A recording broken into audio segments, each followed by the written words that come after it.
I think there is room for agreement, and that agreement will probably be found by reframing how we talk about those provisions. I found this on the web. Great. Siri is going to solve social equity in Virginia cannabis for us. I found this on the web. God, I hope so. You will pay for this one day, making a decision that we can't talk. It's wrong.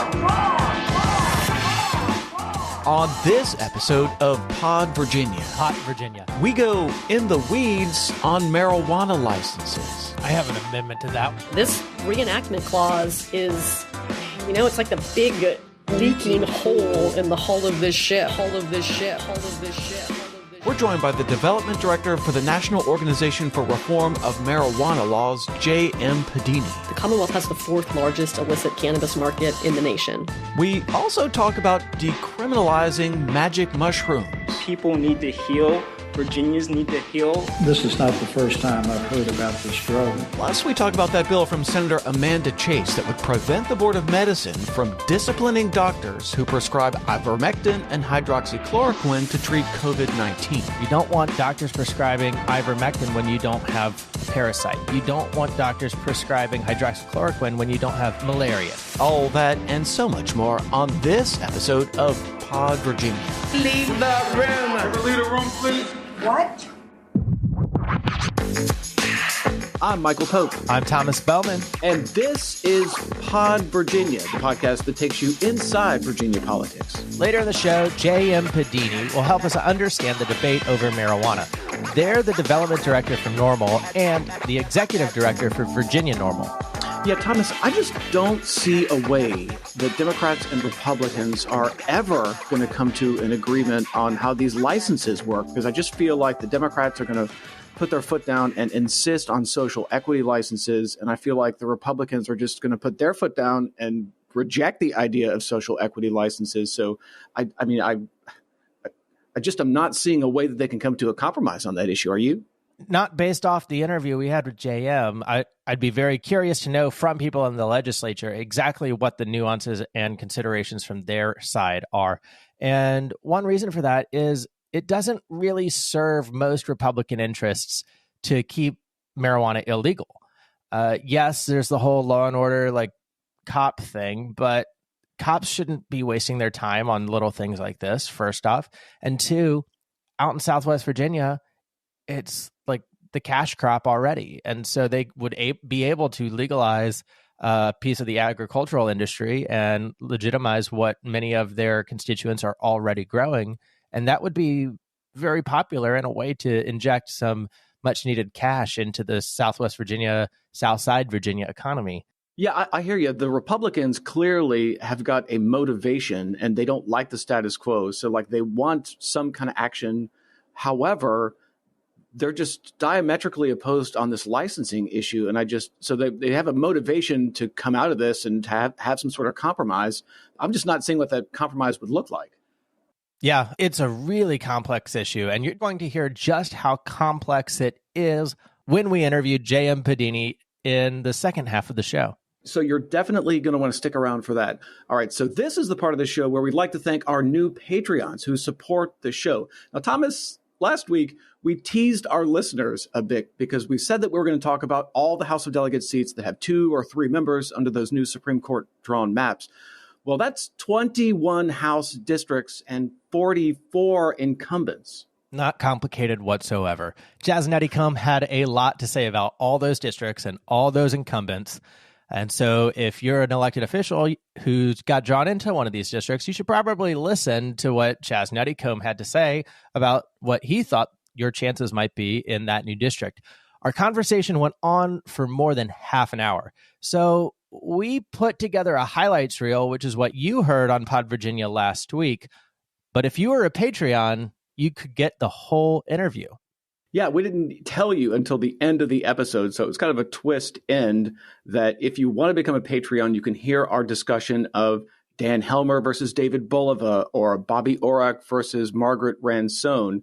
So if you're interested in all of those many 21 of those House districts, and with 44 incumbents, you should definitely become a Patreon so you can hear the entire episode, which I'm now referring to as the director's cut. And Thomas, we know that at least a couple people listen to the entire regular episode. That's right. Shout out to our newest patrons, Sam Shirazi and Amishai Goodman Goldstein. And if I mispronounced your names, I'm very sorry.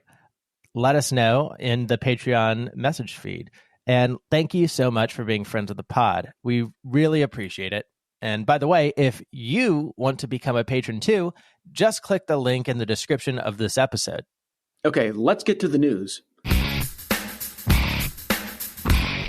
Thomas, have you ever wanted to try magic mushrooms?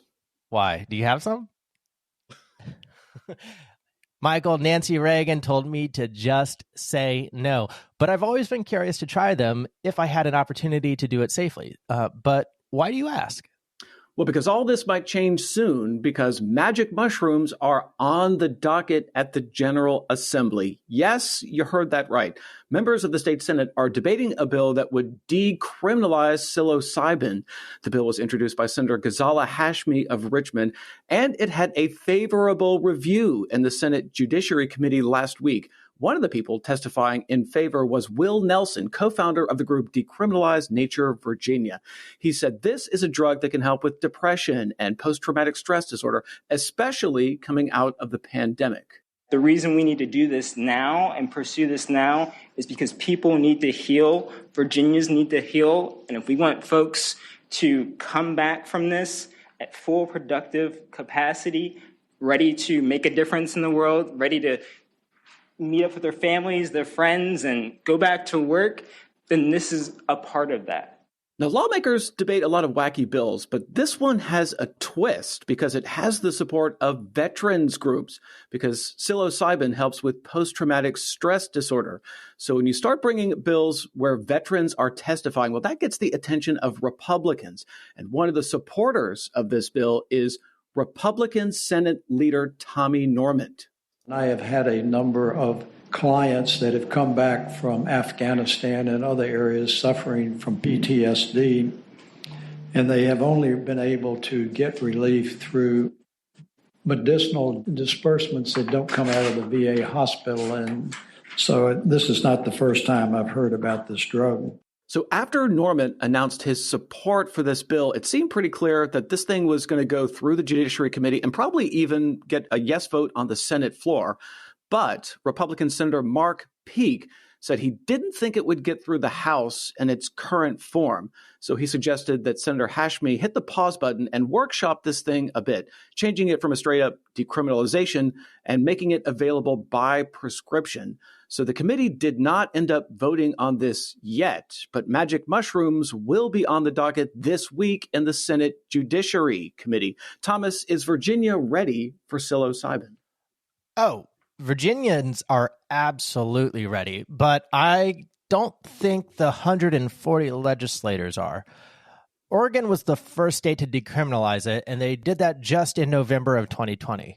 D.C. also decriminalized shrooms last year, but Virginia's legislature traditionally keeps us in the middle of the pack rather than at the leading edge of new policy. Now, it could very well pass in the Senate and fail in the House unless those veterans convince a panel of House Republican lawyers who often earn their money on drug cases. And the other thing I would say about this, Michael, is overcomplicating this policy by making it prescription only seems really silly for something that you can cultivate naturally by going out into a pasture. Well, but so there's a twist on this whole prescription thing because it is an additional guardrail that the purpose of it is to make it more palatable to House Republicans. However, I'm not sure what it really gets you because this is a substance that is illegal and would remain illegal. So even if you decriminalized it, you would still get a civil penalty of $100 if you're in possession of it. So let's say you got a prescription. Well, guess what? You're not able to walk into the CVS and use your prescription to get psilocybin. They don't have it at the CVS. The only way you can get it is the black market. And if you're in possession of it, you can still be charged with a civil penalty even if you have the prescription. So it's an additional guardrail that's designed to make it have more support among House Republicans. I'm not sure what it really gets you other than maybe some yes votes on the other side of the Capitol building. So, I mean, I guess the real hurdle here is, on the House Republican side, is it possible these veterans groups can pull them to be a yes vote? And I don't know. I guess we'll have to see. Sounds like a pharmaceutical industry might want in. That's one cynical way to analyze what Senator Peake said. But yeah, you cannot make this prescription only for several reasons. One, like you just said, anybody in possession of it is technically breaking federal law, and a multi-state company like CVS or Walgreens is not interested in breaking federal law. Now, you could, in theory, have a medicinal mushrooms and weed distributor and in-state only pharmacy retail side of things, but that's a very specific business. And just from medical marijuana, we're going to find out later, it's not that commonly prescribed, even though it's legal. So just because there is an industry in the code does not make it a real thriving industry in the Commonwealth. And also, on top of that, you would have to figure out some sort of way to give people licenses to sell psilocybin, and we're right back in the same boat as we were when we started this episode. Yeah, I'm pretty laissez-faire on drug policy. I like legalizing it so that we don't have people overdosing on fentanyl when they take an opiate, and we don't have people overdosing on fentanyl when they take something that isn't fentanyl, right? So we need better regulations and legalize it, and to capture all that tax revenue so that we can invest it into the services that Virginians need, especially things like schools, education, and healthcare. But we should not be overcomplicating a brand new industry. Let it grow and thrive, and see which guardrails you actually need to put in place, rather than assume on an issue that, frankly, I know for a fact that none of these legislators talking actually know a damn thing about. Oh, come on now. A lot of these people were around in the 60s. If you can go out into a pasture, grab some mushrooms off a cow patty, why the hell would you go and tell your doctor you want this when there are so many ultra conservative doctors who are reluctant to prescribe something so experimental? And we're going to find out that this translates not just to mushrooms, but to another issue the General Assembly is considering. Michael, what do you got for us? Yeah, so lawmakers have legalized weed, and they may even be on the verge of decriminalizing psilocybin. But guess what other drugs members of the General Assembly are considering? Ivermectin and hydroxychloroquine. Last week, the Senate Education and Health Committee considered a bill from everybody's favorite Senator Amanda Chase. It would prohibit the Board of Medicine from taking disciplinary action against doctors who prescribe ivermectin and hydroxychloroquine for COVID-19. Now, the bill had support from all the Republicans on the committee, including Republican Senator Siobhan Donovan, the only medical doctor in the General Assembly. We have recently made medical marijuana available in Virginia because we believe that there are decisions that can be made between doctors and patients about the risk and the value of medications and how they're used. And I really don't think that the state should be obstructing those conversations. Amen. The bill was rejected on a party line vote, and then Chairwoman Louise Lucas had a heck of a time clearing the room from all those unmasked, expectorating supporters of ivermectin and hydroxychloroquine who packed the committee room to support Amanda Chase's bill. Now check out the chaos that erupted after that party line vote. Ayes 9, no 6, the bill is passed by indefinitely. All right. Thank you, Madam Chair.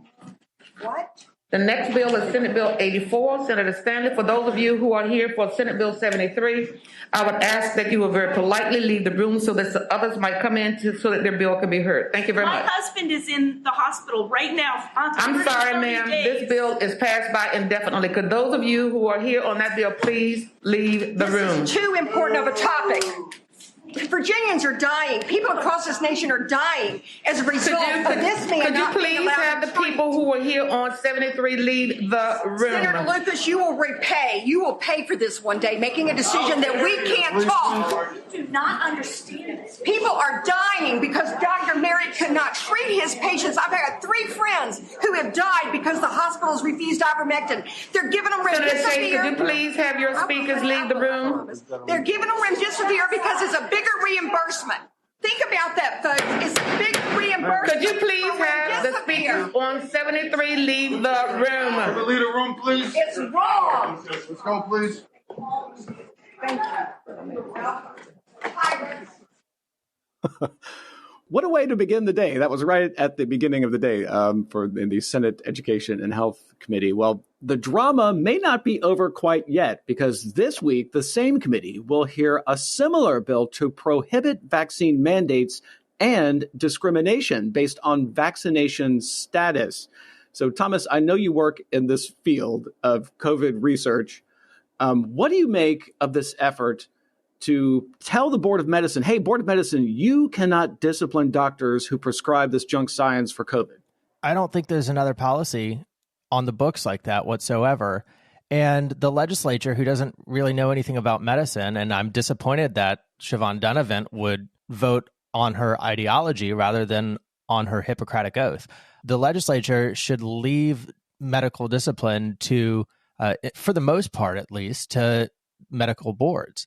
And I also want to say that for that woman who was clearly in distress over having been fed lies and misinformation, and her husband is dying in the hospital, one, that's an incredibly heart-wrenching position for her to be in. And lots of Americans and people around the world are in that situation. And the reason they're in that situation is not because the doctors cannot prescribe them ivermectin and hydroxychloroquine. It's because people around them, and maybe them themselves, are not wearing masks and are not getting vaccinated in numbers great enough to stop the proliferation of coronavirus. And that is the great irony in this, is that they want to ban the thing that's going to help them, mandates on getting vaccinated, on wearing masks, and they want to allow junk science. And this very much reminds me of Carl Sagan, who had a great quote in like 1995 or so, that he had a vision of humanity in his children or grandchildren's time slipping back into the dark ages, clutching their crystals and consulting their horoscope charts. And yeah, and this is what that reminds me of, because in the age of industrialization, Michael, we fought our wars with bullets and bombs, and sure, we still do that to a degree because we're still in an age of industrialization, but we're also in the information age. And that means we also fight wars with information, disinformation, and misinformation. And so when you come across somebody like this, whose mind has been poisoned by disinformation, it's like they're a casualty of war, because that's how we fight wars now. So what would you make of Senator Donovan's argument here? So she is a medical doctor, and in her position is, hey, the General Assembly should not be making these decisions. So I think you would agree with Senator Donovan there in terms of the philosophy, but the outcomes clearly are different. Her position is, the General Assembly should not be telling doctors what they can and cannot prescribe. And this is a law that would allow doctors to prescribe things that they want to prescribe, but might be in danger of being disciplined. There are groups, Thomas, across this country whose sole mission is to go after doctors who prescribe these drugs for COVID and get boards of medicine to take disciplinary action for them. So this is not just like paranoid doctors out in support of Amanda Chase's bill. These are doctors who actually legitimately are worried about being disciplined by the Board of Medicine. Yeah, well, first off, Michael, doctors are allowed to prescribe things approved by the FDA for off-label uses. They're very much allowed to do that in consultation with their patients. What doctors can't be doing is prescribing things where we have peer-reviewed scientific research showing that it's ineffective.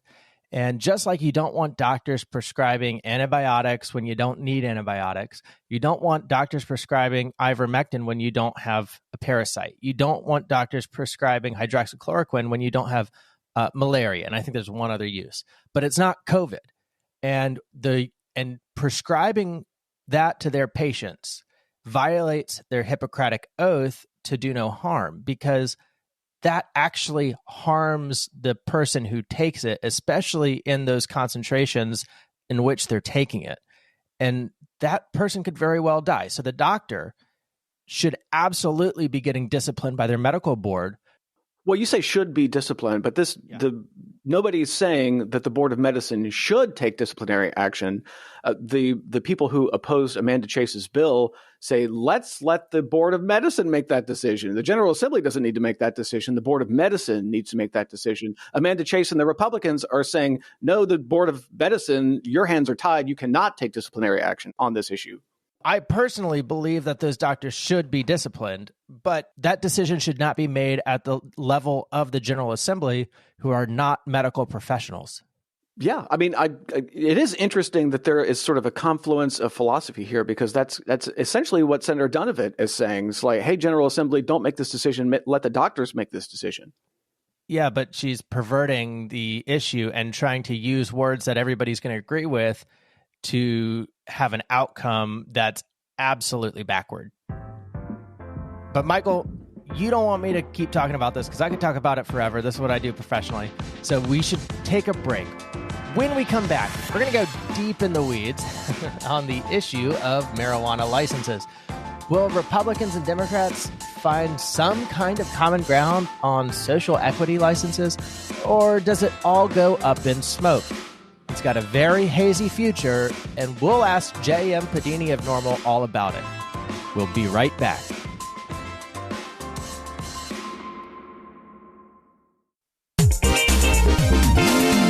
This is Delegate Glenn Davis, and you're listening to Pod Virginia with Michael Pope and Thomas Bowman. And we're back on Pod Virginia. Let's talk pot. Pot Virginia. Last year, Governor Ralph Northam signed a law that legalized marijuana, at least in small amounts.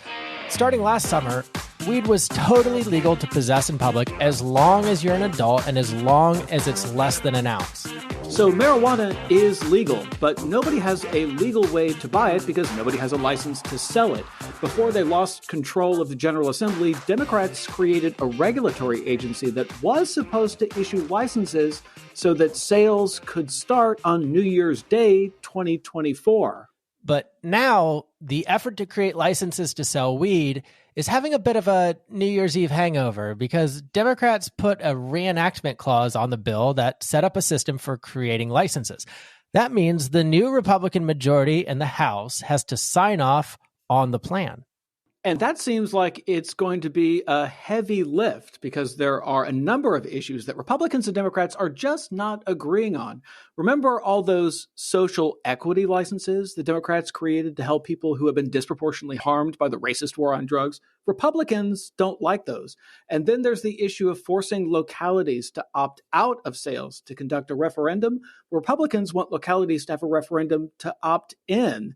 And although Republicans don't want to make weed illegal again for amounts under an ounce, there is talk of recriminalizing 6 ounces or more. Plus, there are all those labor issues with allowing the new workforce to engage in collective bargaining. Holy cow, all this stuff is so complicated. Well, don't worry, we've got the best guests to help us clear the smoke. They're development director for NORML, and they're the executive director for Virginia NORML. They're the Jedi Knight of Virginia lobbyists, J.M. Pedini. Thanks for joining us. Oh, thanks so much for having me. Thanks for being here, JM. Let's get to the burning question everybody's got. When will Virginians finally be allowed to buy legal weed, medical or otherwise? Well, the good news is they can buy legal cannabis at medical dispensaries in the state right now, as long as they're a registered patient.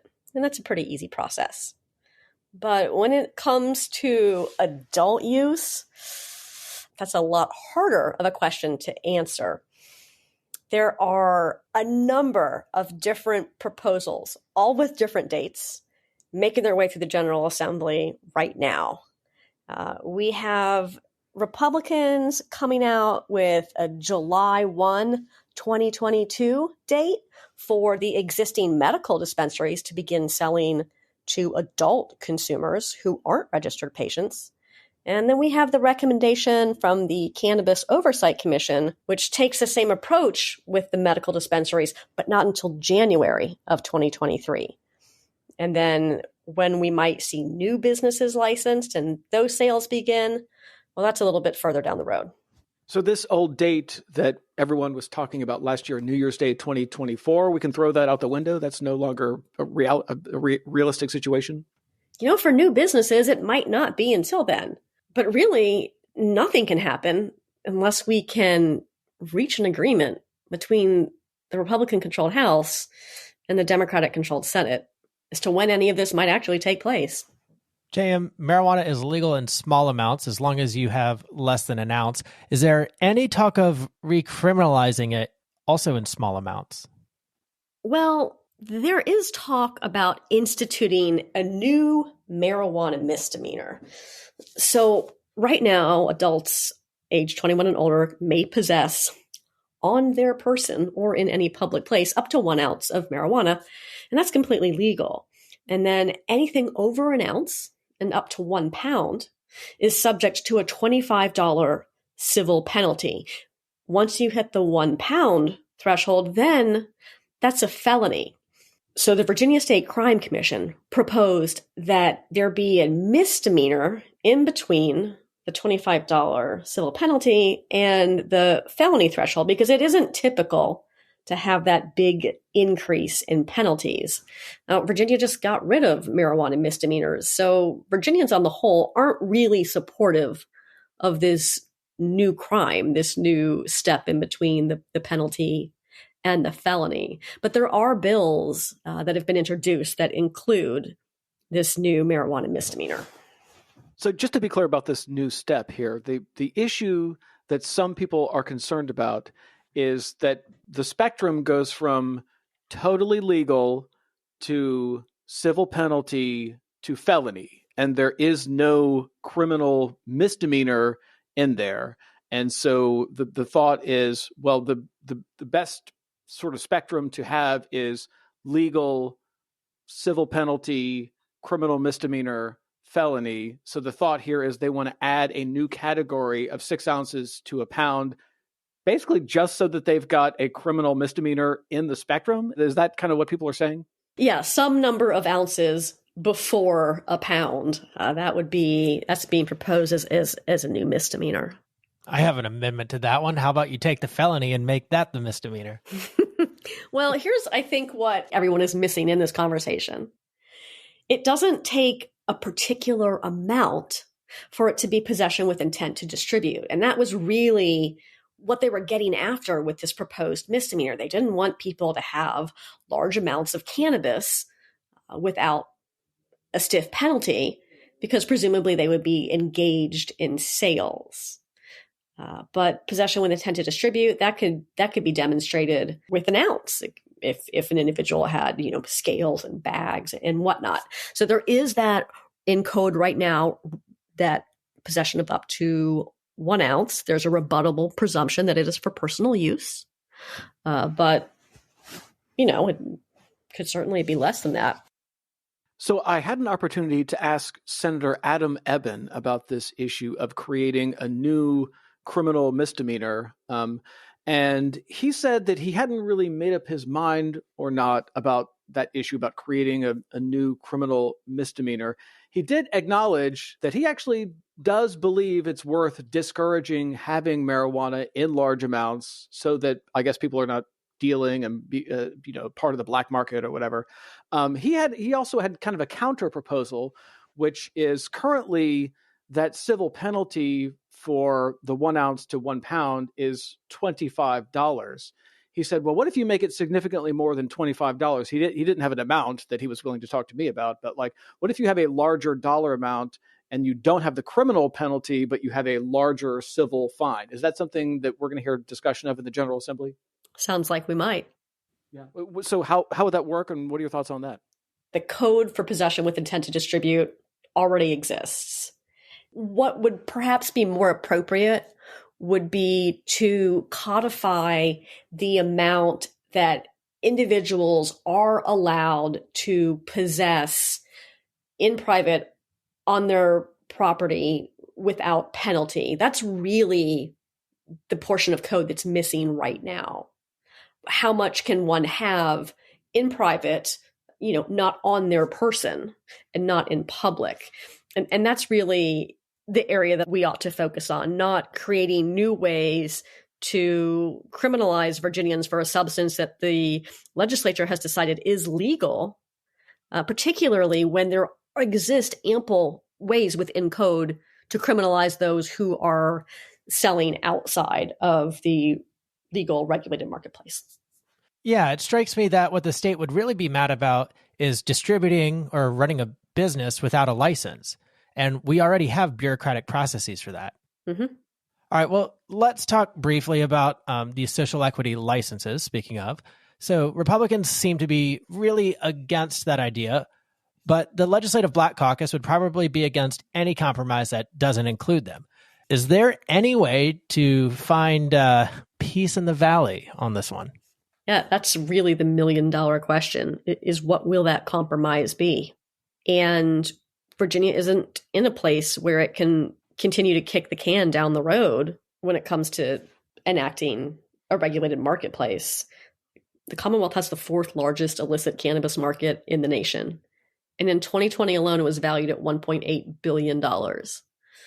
So this isn't something that we really have the luxury of time with which to continue debating who gets to make money first or next or when. We really need to enact some common sense measures so that there's a legal framework in place and consumers can transition from the illicit market to the regulated one. But what that's going to look like, really remains to be seen, because there is such heated debate, particularly when it comes to the social equity provisions. There probably is a way to massage that language and find that peace in the valley. But we haven't gotten into those substantial debates yet. So I don't know what the sweet spot's going to be. We have heard some proposals around existing programs, utilizing those instead, like SWAM. So just to be clear about what you just said, it's possible that we might end the marijuana negotiations, the marijuana legislation, without having built-in social equity licenses. But the fallback there, the backstop, is that there actually may be existing Virginia code that's not part of marijuana legalization that has built into it protections or even incentives for women and minority-owned businesses. That's what you're talking about, right? Yeah, absolutely. You mentioned SWAM, and that's what you were referring to there, right? That's exactly what I'm referring to. And I think this is largely a framing conversation. There are certainly some social equity provisions that have been proposed that conservatives are adamantly opposed to, but I think there is room for agreement, and that agreement will probably be found by reframing how we talk about those provisions. I found this on the web. Great. Siri is going to solve social equity in Virginia cannabis for us. God, I hope so.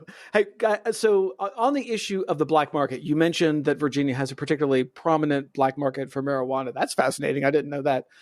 So I recently had an opportunity to talk to Garen Shipley, who's the comms director for the House Republicans. And he was saying the Speaker of the House views the current situation as extremely problematic because it encourages the black market, which is bad. And the Speaker does not like that. And this is actually, from the Republicans' perspective, this is a top priority, fixing this problem of the fact that here we've got this market, but no one can buy it legally because no one has a license. It's encouraging to the black market. And that's a problem. It's a problem that Republicans want to fix. So this is something that was handed to them that they didn't campaign on. And otherwise this would not be a priority for them. But now they've been presented with a problem from their perspective they need to fix. So do you think that that would be motivating force enough for the Republicans and the Democrats to come to some kind of peace in the valley? Is such a ridiculous phrase. Do we all hate ourselves now for saying that? For saying it several times, I know, but God, there's got to be another phrase for this. But is there any way, do you think, that Republicans and Democrats can find some kind of compromise that everybody can vote for on the social equity license issue? Oh gosh, I hope so. And I want to say that I agree with Speaker Gilbert. In fact, he and I had this conversation. This is an untenable situation that we're in. Democrats missed a real opportunity to pass a regulatory framework in 2021.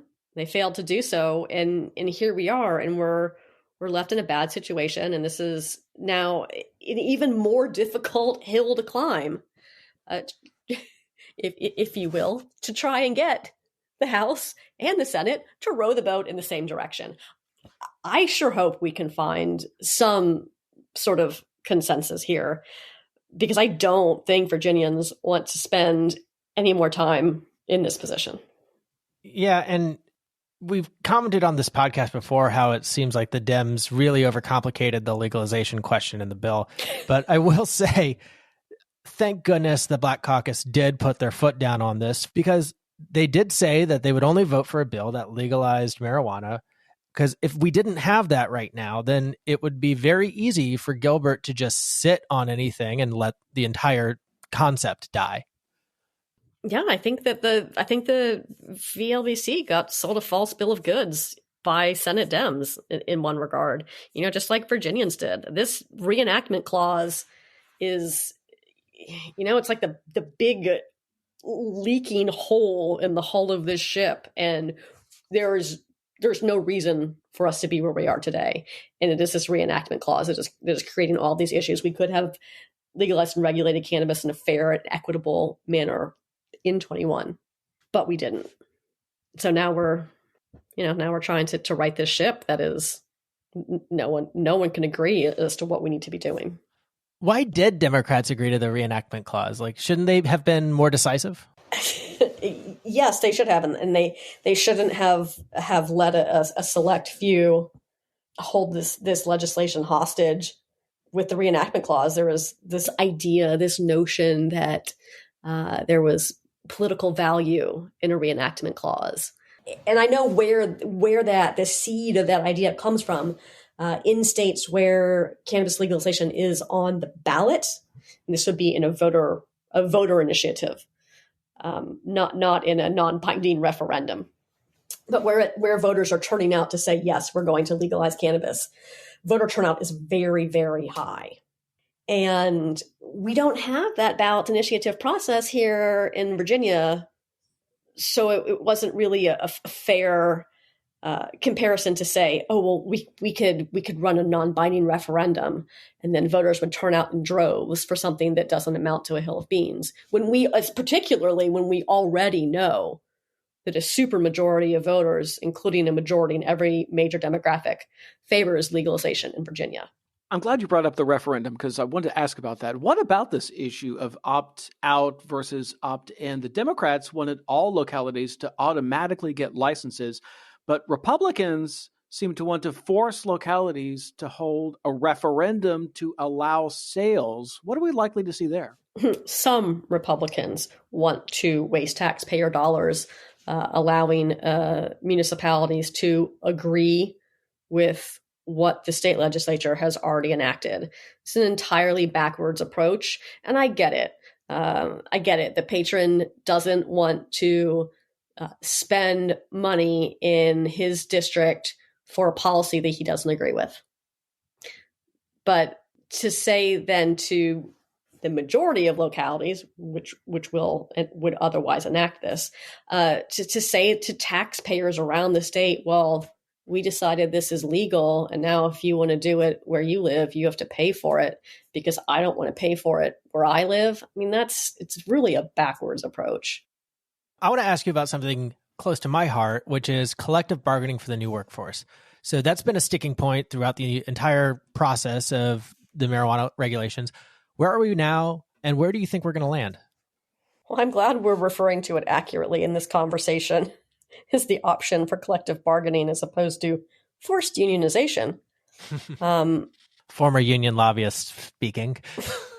Will it stay or will it go? I mean, that's, like so many other questions that are up in the air.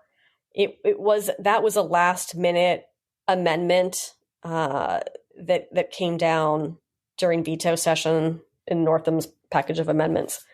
So I don't think there'll be any love lost if that's on the chopping block to get this done, because it wasn't something that the legislature was passionate about during the debate last year.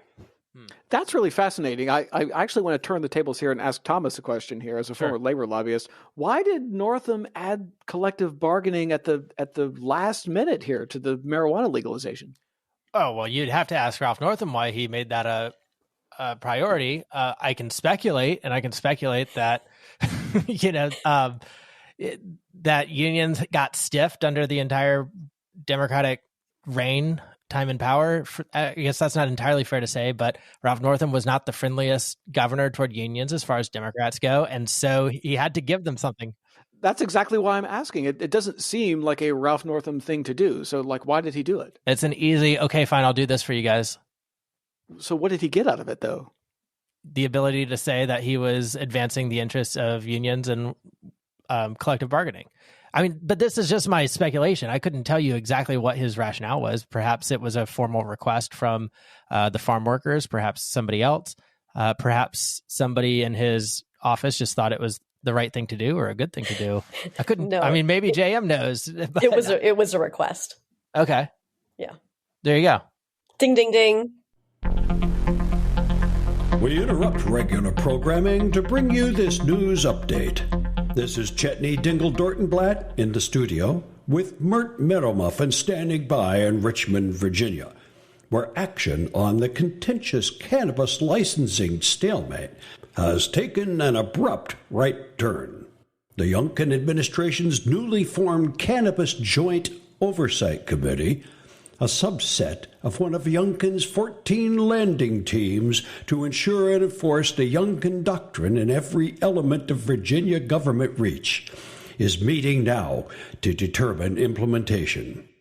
The committee has already developed a strict set of licensing criteria for selling and distributing marijuana products in Virginia.